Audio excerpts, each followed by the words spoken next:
FBI agents, get a load of this. FBI agents being fired right now in the here and now. This happening moments ago with Kash Patel coming out saying everybody's gone that was involved in this. Don't forget, this is that Arctic frost, that we've been hearing more and more about, because you see, Joe Biden wanted to go after all of these people.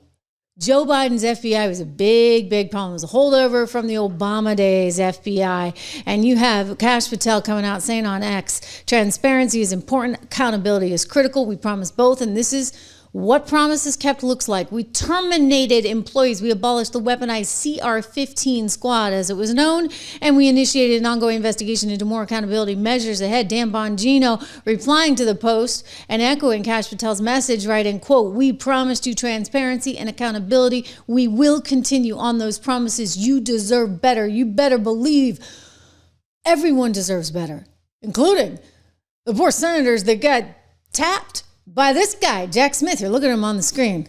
Not much of a looker, but, not much of a lawyer either. Not much of a human being, frankly. If this is your way of going about and doing things, you're going to go use the FBI resources. What is this, Herbert Hoover all over again, I should think? Anyway, Jack Smith tracking the private communications of nearly a dozen GOP senators, it is said, as a result of that J6 probe. During that J6 probe, apparently they were so worried about who might possibly overthrow Biden from coming in and taking things over. And this is what we're dealing with, guys. Okay, this is what we're dealing with. So they decided to go and wiretap these guys, and these guys, including Marsha Blackburn, including Josh Hawley, they're not very happy. You heard what I just read to you, the tweets that were put out by Bongino and by Kash Patel. Kash also saying to Fox, "We are cleaning up a system of decades in the making and identifying problems, restoring integrity, and ensuring accountability throughout the Bureau." Easier said than done, right?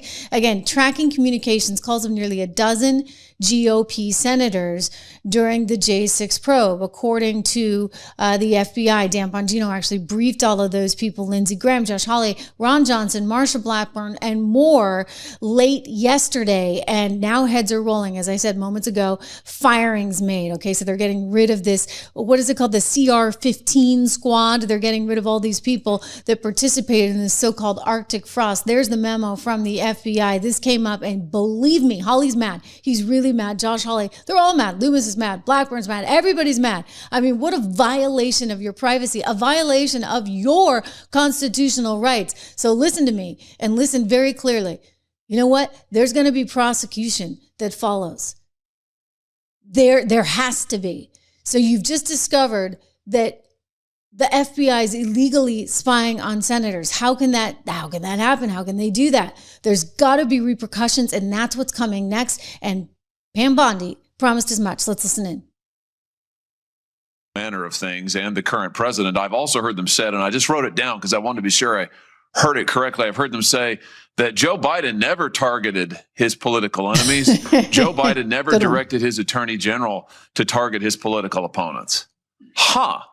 That's interesting, because I could have sworn that yesterday we learned that the FBI tapped my phone.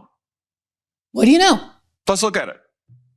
We've got a list. Tap my phone, tapped Lindsey Graham's phone, tapped Marsha Blackburn's phone, tapped 5 other phones of United States senators. Gee, it sure looks like targeting political opponents to me, and yet I haven't heard a word from that side of the dais about any concern whatsoever. We've got nothing but concerns today, but no concern at all for a Justice Department that is tapping the phones of sitting United States senators because who knows why. They don't like them. They're members of the opposition party. They're Republicans. They're conservatives. You've seen this document, Attorney General Bondi. Well, what was going on here? Who ordered this? Who ordered the tapping of the phones of United States senators? We don't know yet. Senator Hawley, I cannot discuss the details of that right now for very good reason. You're going to do a thorough investigation into this, I trust. Is that correct? We will be looking at all aspects of this, and I have talked to Director Patel at length about this. And you're going to figure out who was involved in this, who signed off.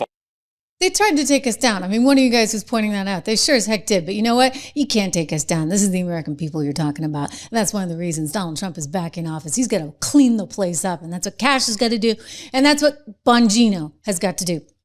I don't know Cash as well. I know him a little bit. I have a lot of friends that know him quite well. And I can vouch for Bongino because we work together at Fox and we've known each other for many years. And he is just awesome at his job, and he's committed to making sure that this doesn't happen again. I mean, you can't live in a world, right, where they just lie through their teeth and they're using all of the assets that they have in the federal government to their strength, to their ability to squash the other side. I mean, when you think about the things that we learned, even from Mark Zuckerberg, right, at Facebook, it is unbelievable, unbelievable. And so, like, none of this surprises me. But what we need in the here and now, you guys, what we have to have is accountability, okay? Because it's one thing to find all this stuff out. And there's a part of me that's like, oh my gosh, another thing, another day, another thing, right? We're finding it all out. It's important. They didn't want us to find it out. That's why they were so desperate to make sure that Biden won again. And then when they couldn't get Biden, they knew he was on his last legs, like, unfortunately, literally. They put in the laughing hyena, Kamala Harris, right? That nobody could take seriously. And they didn't understand, like, why we didn't want somebody like that to win. Well, because she's incompetent. Okay, incompetent, but they couldn't have all of this learned. They didn't want us to figure out all this stuff. I'll tell you, Josh Hawley is, you know what? It begins with a P. Wow. Yesterday afternoon, as this news was breaking, here's what he had to say. I believe also track our location over a period of days. This is outrageous. I mean, this is really unbelievable. It's blatantly unconstitutional. It's a violation of the First Amendment. It's a violation of the separation of powers. And it also goes to show you the extent to which the Biden administration was so corrupt, using the FBI to target their political enemies. And let's not forget, they didn't just do it to senators. They did it to school board parents who went and spoke up at those school board meetings. They did it to 92 conservative organizations, including Charlie Kirk's Turning Point USA. They tried to recruit spies into Catholic parishes. That's the kind of people we're dealing with here. Bill, we need a total investigation, a thorough investigation into everybody who was responsible, and I think there needs to be prosecutions. Okay, so yes, there has to be prosecutions. Yes, yes, yes. You can say it again. Okay, so these guys are fired. They're out the door. Bongino told us it was happening. Are you going to be looking into, Cash and Pam, any potential collusion between the DOJ, Letitia James, the novel legal theory of Alvin Bragg or Nathan Wade or Fani Willis and the DOJ? Is that something? Has anything come up? Is there any way to determine whether or not evidence was destroyed in any of these cases? Well, there's always a way to determine that. I don't want to comment on that specific case right now for a reason. I don't want to get ahead of the Department of Justice on that. But I want to say this. You know, the FBI obviously has the public corruption portfolio.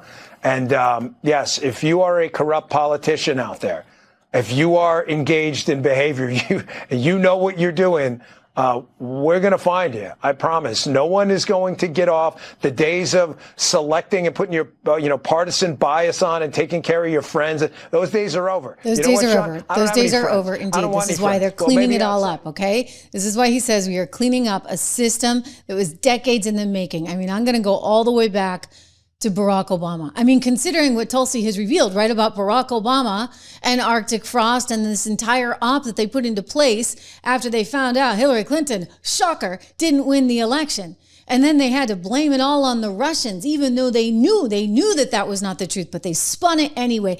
I'll tell you, we need more information. We got to get more information. We've got to have more come forward. Here's Cynthia Loomis, the senator, who also was wiretapped. I mean, there were like 12 of them, for goodness sakes. Not to mention all the spying being done in Catholic churches, all the spying being done into any kind of conservative activist group like Turning Point. Yes, you heard Josh Hawley mention that. Charlie Kirk's own group. Unbelievable, disgusting behavior. Not American in any way. And they got to go down big time for it. Here's Cynthia Loomis, who, by the way, is weighing her options because basically they violated her own civil rights. Needs they're accusing us of doing. If I could ask you just one quick question before we go. At this morning's hearing that Senator Grassley was chairing, Senator John Kennedy of Louisiana said, wait a second, we've got to have a hearing into this. Grassley, who we'll be speaking with in our next hour, seemed to indicate that he didn't have enough information to call a hearing. How quickly do you think that he should get this matter before Congress? Well, I think we do need to give the FBI more time to investigate who these people are, who approved this, and If there are other names on this list, it is kind of a hodgepodge of names on this list. Were there other senators whose phone records were sought and given to the FBI? Why? All of this remains unknown. So I do think we need to give the FBI some space to further investigate this. That said, I'm looking at and exploring my options. Good. As a specific senator whose rights have been violated. Yes. Can you give us an example of that, where you might go with this? Watch this. Well, you look at the law and the violation of rights, perhaps those senators involved have their own cause of action against the Biden FBI and the individuals in charge of the FBI.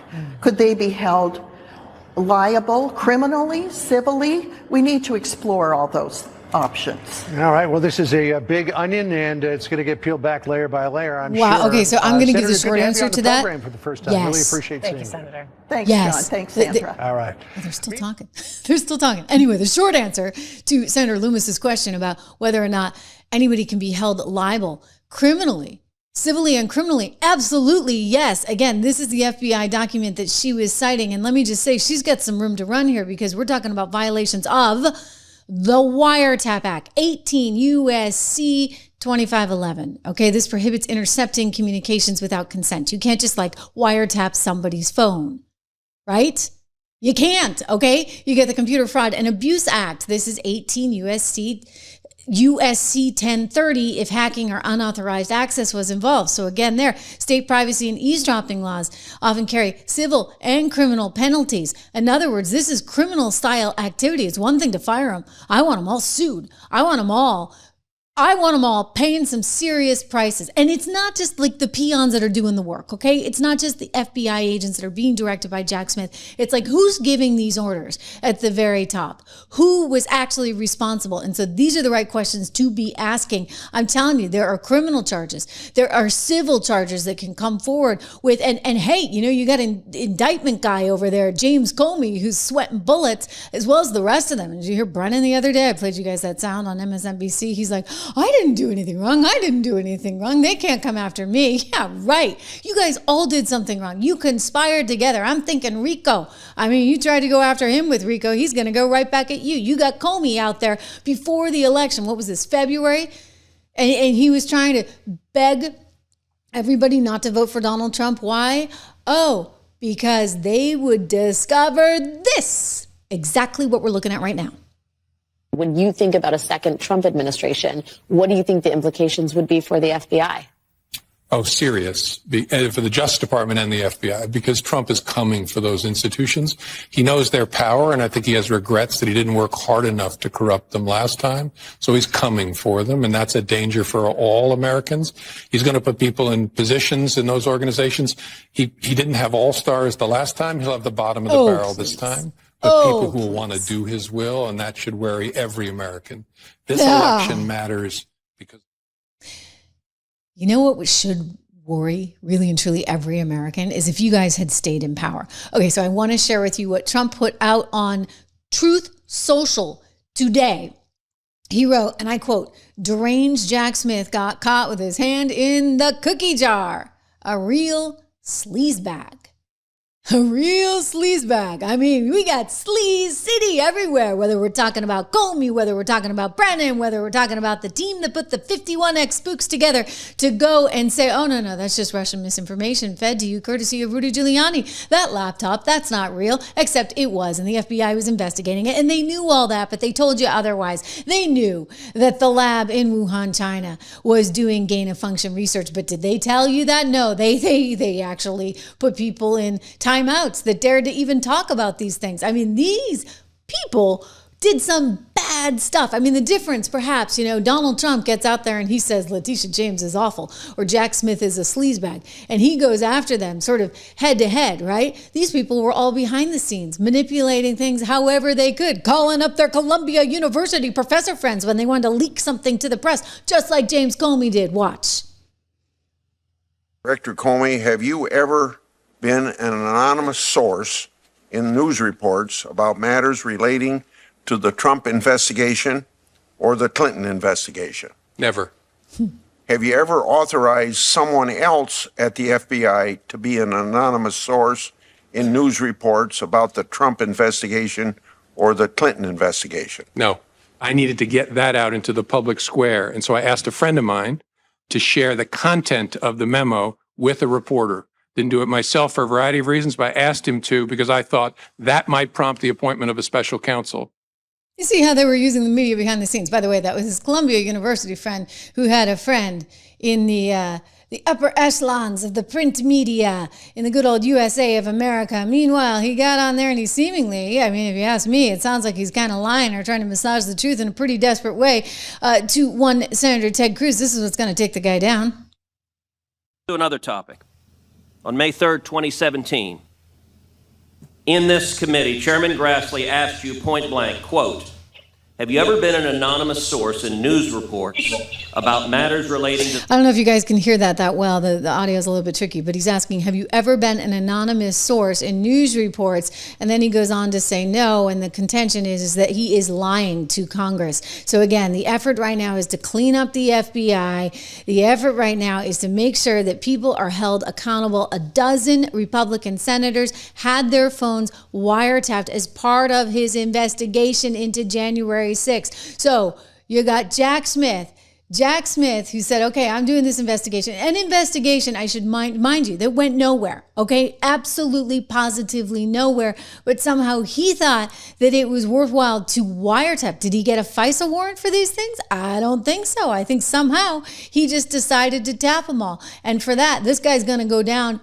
big time, okay? We got to get more information. Maybe I'm jumping the gun. Maybe he went and got all the proper clearances. But what I'm hearing is that he didn't. I'm hearing he just went straight barreling ahead because he wanted to go after these. They were after anybody who had anything to do with Donald Trump because they wanted to take him down and make sure he never ran again. Don't forget, they were out there doing crazy stuff. Even when Donald Trump won first time around, for goodness sakes, Jimmy Carter tried to tell us he was a Russian plant.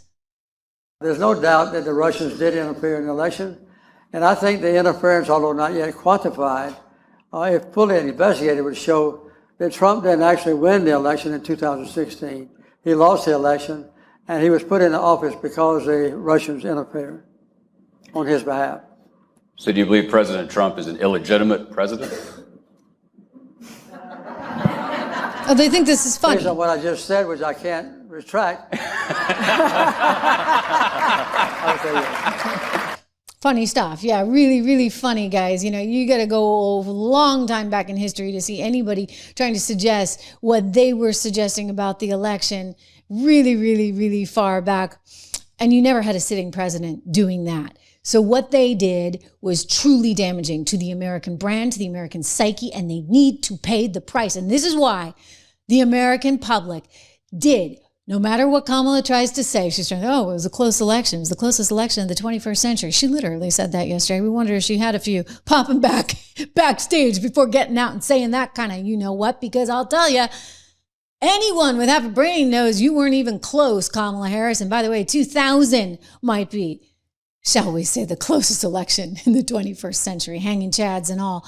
I cannot believe what they did. I'm angry, I'm disgusted, I'm furious, and I'm telling you it's worse than Watergate because they're using it for their own political gain. This is all about them accumulating more political power.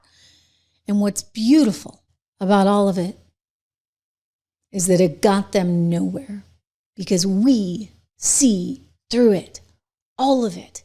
And we have a way to connect individually in ways that, we probably wouldn't have had however many years ago. You go back 50 years, we wouldn't have had this. Reminder, subscribe, share, like. It's important right now.